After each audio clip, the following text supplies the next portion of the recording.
Welcome to Kotulpur. কোতলপুরের সমস্ত ছেলেদের জানায় যে আগামী 1 আষাঢ়ের মধ্যে সবাই বাড়ি চলে আয়, কারণ আগামী 6 ও 7 আষাঢ় আমাদের শ্রী শ্রী শীতলা পূজা ও কালী পূজা আছে।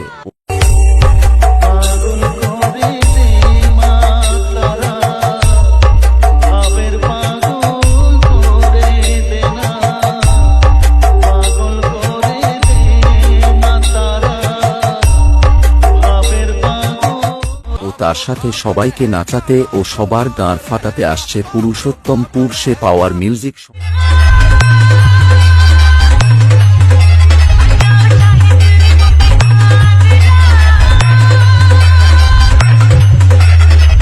সমস্ত কোতলপুরের ছেলেদের বলছি তাড়াতাড়ি বাড়ি চলে আয়, কারণ 750 খেয়ে নাচতে হবে।